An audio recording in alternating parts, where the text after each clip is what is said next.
Sa mga cellphone video na ito mula sa isang pasahero, kitang tensyonado ang sitwasyon sa loob ng eroplano na ito. Makikita pang may medical personnel na tumugon sa ilang hinimatay na pasahero.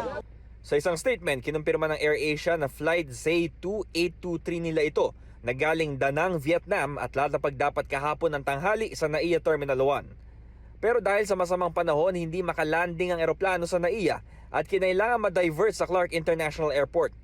Ipinaunawa naman daw ito ng flight crew sa mga pasahero. Pero ayon sa isa sa mga pasahero na si Jay Aquino, nagsimulang magkaroon ng aberya nang hindi na makaalis sa Clark International Airport ang sinasakyan nilang eroplano.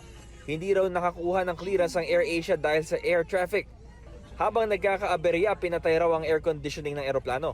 Nasa loob lang daw ang mga pasahero buong hapon. Sana mas na-handle nila na maayos. And I think ang very disappointing part doon is hindi sila transparent.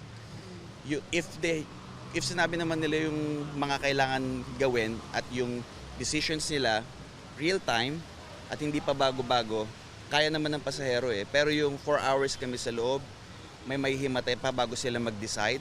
May point na kinlose na nila yung AC. Yeah. And then, close din yung doors.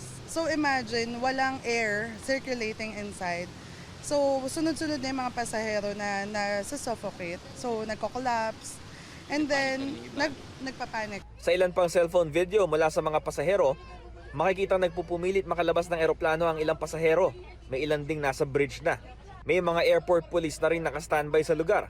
Kinumpirma ng AirAsia na may 2 pasahero na nangailangan ng atensyong medikal na tinugunan daw ng airport medical team. Naiintindihan daw nila na nagdulot ng inconvenience ang aberya sa flight pero kinailangan daw sundin ang operational processes at coordination bago makalipad ulit. Prioridad daw nila ang kaligtasan ng lahat. Naghanda rin daw sila ng snacks at hot meals para sa mga pasahero. Binenta pa nila yung water at snacks sa amin nung na-stuck kami dun nung bago nila patayin yung AC. So na-realize lang nila na kailangan namin ng food and snacks nung wala ng AC at may mga nahihilo na. So their news about they gave us snacks, hindi po totoo yun. Binentahan po nila kami. Kumalma raw ang sitwasyon ng pahintulutan ng mga pasahero na lumabas ng eroplano at pumunta sa immigration gates ng Clark International Airport bandang gabi. Ipinaliwanag sa kanila ng immigration officials ang sitwasyon.